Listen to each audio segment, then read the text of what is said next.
안녕하세요. 암호 산업에서 비트의 2025년 10월 3일 성과는 매우 중요합니다. 비트는 아마존의 시가총액을 넘어섰습니다. 이는 단순한 통계적 사건이 아니며 깊은 상징적 의미를 지닌 순간입니다. 수년간 비트는 단순한 투기 수단으로 여겨지고 높은 변동성으로만 주목을 받았습니다. 그러나 이제 비트는 글로벌 기업들과 나란히 서게 되었습니다. 아마존은 디지털 무역 변혁의 상징입니다. 비트가 아마존을 넘어섰다는 것은 신뢰의 중심이 이동하고 있음을 보여줍니다. 시장의 비트에 대한 신뢰가 더욱 뚜렷해졌습니다. 이번 성과가 곧바로 가격 상승을 보장하는 것은 아닙니다. 비트는 새로운 검증 수준에 도달했습니다.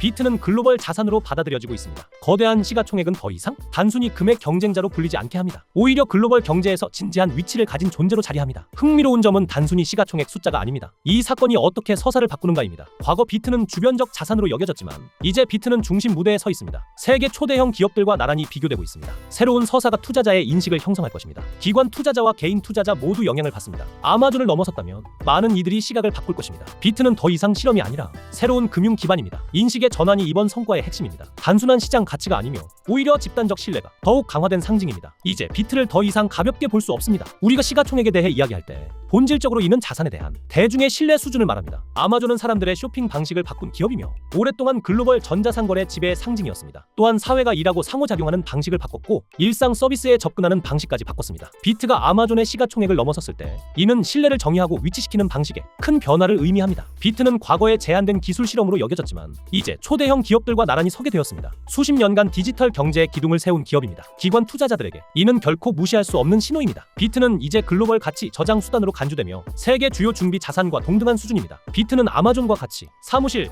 직원, 물리적 제품 등 실체가 있는 기업이 아닙니다. 대신 집단적 합의에 기반한 탈중앙 네트워크입니다. 이 사실은 암호가 더 이상 금융 시스템의 주변이 아님을 보여줍니다. 이제 금융의 중심으로 빠르게 이동하고 있습니다. 정책과 투자 논의의 주요 화제로 자리 잡고 있고 장기 경제 전략의 핵심으로 자리 잡고 있습니다. 비트의 정당성은 이제 사용자 커뮤니티에만 의존하지 않고 이제 주요 기업과 기관의 인정을 받기 시작했습니다. 세계 초대형 기업과 맞먹는 시가총액은 강력한 증거입니다. 비트는 과거에 불가능하다고 여겨진 수용을 이뤄냈습니다. 비트가 아마존을 넘어설 수 있었던 과정을 이해하려면 우리는 장기간 작용한 핵심 요인들을 살펴봐야 합니다. 가장 중요한 요인 중 하나는 기관 수요 증가입니다. 과거에는 이것이 불가능하다고 여겨졌지만 최근 몇 년간 대형 금융기관들이 비트를 보유하기 시작했습니다. 여러 나라에서 EFT 승인이 진입문이 되었습니다. 비트 접근이 더 합법적이고 안전하며 쉬워졌습니다. 기관들은 규제 확실성을 요구했습니다. 그들이 포트폴리오 일부를 비트에 배분하기 시작하면서 자금 유입은 더 이상 소규모가 아니라 거대한 물결로 변했습니다. 이 물결은 시장 구조를 바꿨습니다. 글로벌 것이 환경 또한 중요한 역할을 했습니다. 세계는 여전히 높은 인플레이션에 시달리고 있습니다. 불확실한 통화 정책과 지정학적 위기가 심화되었습니다. 전통 시장은 불안정해졌고 투자자들은 정부 정책에 구속되지 않는 대안을 찾습니다. 탈중앙적 성격을 가진 비트는 합리적 선택이 되었습니다. 제한된 공급은 자산 가치를 지키는 역할을 합니다. 또한 강력한 심리적 요인도 있습니다. 새로운 기록마다 새로운 서사가 만들어집니다. 이 서사는 퍼져나가며 새로운 확신을 형성하면서 대중의 신뢰를 강화합니다. 비트는 의심을 극복할 수 있는 자산으로 여겨집니다. 큰 성과가 자주 일어날수록 신규와 기존 투자자 모두에게 매력이 커집니다. 모든 요인이 함께 작용합니다. 서로 강화되며 견고한 신뢰를 쌓아 올립니다. 이 과정은 수많은 시험과 논쟁, 단계적 검증으로 채워진 즉각적인 것이 아니라 긴 여정입니다. 그 과정을 통해 비트는 앞으로 나아갔습니다. 결국 아마존의 시가총액을 넘어섰습니다. 이는 인내와 회복력을 보여주는 성과입니다. 또한 디지털 자산에 대한 세계적 인식 변화를 보여줍니다. 비트의 시가총액이 아마존을 넘어선 상승은 단순히 보유자들에게 기쁜 소식이 아닙니다. 오히려 전체 암호 생태계에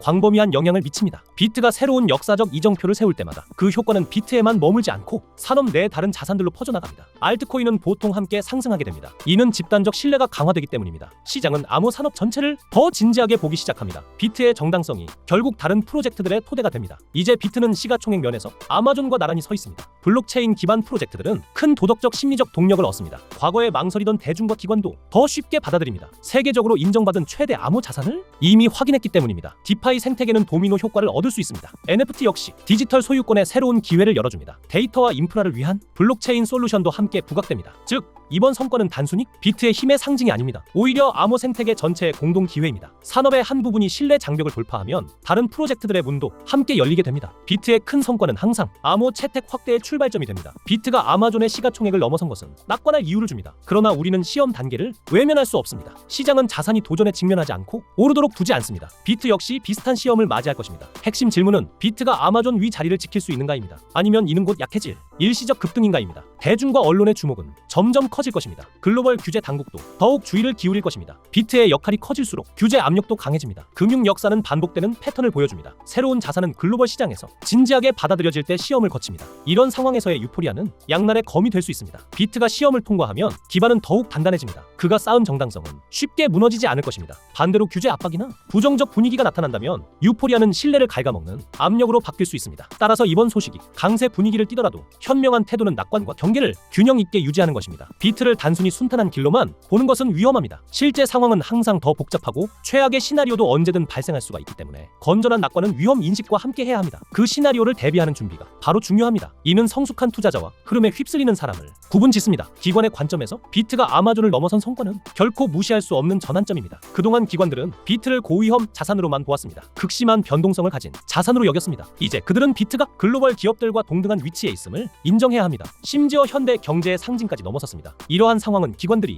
비트 노출을 늘리도록 심리적 실질적 압박을 줍니다. 단순히 이 자산을 완전히 확신해서가 아닙니다. 오히려 거대한 흐름에서 뒤처지지 않기 위함입니다. 여러 나라에서 EFT가 등장하며 모멘텀이 더욱 강화되었습니다. EFT는 합법적이고 규제에 부합하는 통로를 제공합니다. 기관들은 EFT 이전에는 큰 자금을 투입하기를 꺼렸지만 이제 더 자신있게 비트에 진입할 수 있습니다. 법적 장벽과 운영 위험을 우려했기 때문입니다. 이제 구조화된 안전한 통로가 생겼습니다. 대규모 자금을 법적 문제 걱정 없이 투입할 수 있습니다. 비트는 이제 단순한 이야기 차원을 넘어서 오히려 실질적이고 접근 가능한 자산으로 자리매김했습니다. 이것이 비트의 시가총액이 아마존을 넘어선 강력한 이유입니다. 기관에게 진입 결정은 단기 이익의 문제가 아닌 장기적 관련성을 지키기 위한 전략입니다. 지금 이를 외면하는 것은 전략적 과실로 여겨집니다. 그래서 더 많은 기관들이 비트에 공간을 부여하고 있습니다. 더 넓게 바라본다면 비트가 아마존을 넘어선 성과는 단순한 숫자의 문제가 아닙니다. 이는 가치에 대한 근본적 패러다임 변화를 의미합니다. 수십 년 동안 대형 기술 기업은 혁신의 상징이었습니다. 그들은 현대 경제의 정점으로 여겨졌습니다. 그러나 이제 디지털 자산이 그들을 넘어섰습니다. 이 자산은 단일 주체가 지배하지 않습니다. 본사나 전통적 기업 구조도 없습니다. 세계는 새로운 시대로 나아가고 있습니다. 가치는 더 이상 기업이나 국가에만 속하지 않습니다. 오히려 집단적 신뢰에 기반한 탈중앙 네트워크에 자리합니다. 이러한 전환의 파급력은 매우 큽니다. 비트는 서서히 투기적 도구로만 여겨지지 않습니다. 이제 장기 재무 준비금의 일부가 되고 있습니다. 많은 국가, 기업, 개인들이 비트를 고려하기 시작합니다. 단순히 수익 가능성 때문만은 아닙니다. 오히려 중립적이고 투명하며 중앙 통제에서 자유롭기 때문입니다. 비트는 대체 자산에서 전략적 역할로 이동하고 있습니다. 금융 세계의 이는 규칙 자체의 변화를 의미합니다. 지금까지 힘은 대국이나 거대 기업에 의해 결정되었습니다. 이제 기술과 신뢰에 기반한 새로운 주체가 등장했습니다. 비트의 성과는 단순히 보유자들에게만 중요한 사건이 아닙니다. 오히려 세계 경제의 방향이 바뀌고 있음을 알리는 신호입니다. 탈중앙화가 새로운 기반이 되는 시대로 향하고 있습니다. 글로벌 가치의 보관과 관리에서 말입니다. 개인 투자자들에게 비트가 아마존을 넘어섰다는 소식은 반가운 일입니다. 그러나 이 소식은 차분하고 신중하게 받아들여야 합니다. 가장 큰 실수는 유포리아에 휩쓸려 전 자금을 투입하는 것입니다. 현명한 전략은 긍정적 모멘텀을 활용하는 것입니다. 그러나 포트폴리오 균형을 유지해야 합니다. 일부 비트 노출을 유지하는 것은 타당합니다. 비트의 서사와 정당성은 장기적으로 더욱 강력해지고 있습니다. 그러나 분산 투자는 위험이 한 자산에 집중되지 않도록 합니다. 큰 서사가 곧바로 성과를 내는 것은 아닙니다. 인식 변화와 기관 자금 유입은 시간이 필요합니다. 며칠 만에 큰 이익을 기대하는 것은 위험할 수 있습니다. 암호 시장은 매우 역동적이고 급변할 수 있습니다. 비트의 장기적 방향을 믿는다면 중장기 여정을 견디는 인내가 필요합니다. 또한 시장이 조정을 겪을 때 정신적 준비가 필요합니다. 처음부터 출구 전략을 세우는 것도 중요한 전략입니다. 이 전략은 시장이 급변할 때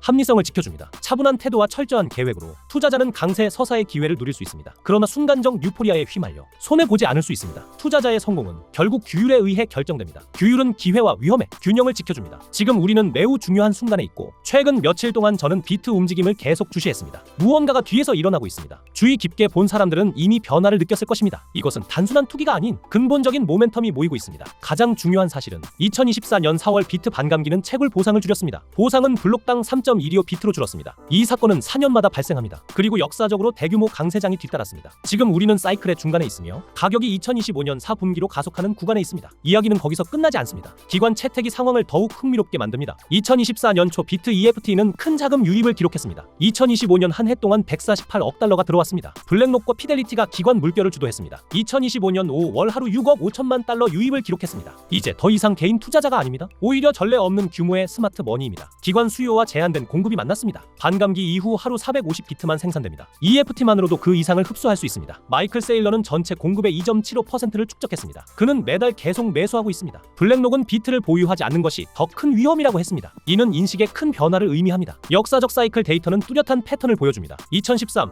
2017, 2021 반감기 후 가격은 정점을 찍었습니다. 보통 반감기 후 12에서 18개월 사이입니다. 2025년 4분기는 여러 요인이 한꺼번에 겹칩니다. 역사적 계절 패턴은 65에서 80% 상승을 보여줬습니다. 이는 2020년과 2023년에 일어났습니다. 반감기 이후 중간 사이클 모멘텀이 더해졌습니다. 대형 기관들이 EFT를 통해 매집을 이어가고 있습니다. 블록체인 데이터는 대규모 보유자의 축적을 보여줍니다. 거래소의 공급은 계속 줄고 있습니다. 투자자들은 비트를 콜드 스토리지로 옮기고 있습니다. EFT 거래량은 늘지만 가격은 여전히 안정적입니다. 이는 대폭등 전의 고전적 패턴입니다. 스마트 머니는 개인 투자자보다 먼저 자리 잡습니다. 일부 애널리스트는 15만에서 20만 달러를 전망합니다. 반감기 이후 모멘텀이 강세 사이클과 맞물리면 상승 가능성은 매우 큽니다. 이 전망은 역사적 데이터와 기관 수요에 근거합니다. 위험한 건 언론이 신기록을 보도할 때까지 기다리는 것이고, 그때는 이미 가격이 크게 올랐을 것입니다. 흔히 나타나는 패턴은 상승, 급등, 그리고 조정입니다. 개인 투자자들은 뒤처질까 두려워 진입합니다. 그 후 큰 변동성이 발생합니다. 모든 사람이 항상 시장을 볼 수는 없습니다. 저는 세부 타임라인과 리스크 관리 전략을 포함한 심층 분석을 준비했습니다. 이 정보는 중요한 시그널이기 때문에 개인적으로만 공유할 수 있습니다. 지금 바로 010-5558-9639로 비트2라고 문자 보내세요. 전체 로드맵과 진입 전략을 받게 됩니다. 아무 투자에서 제때의 정보는 성과와 실패를 가르고 타이밍은 매우 중요합니다. 반감기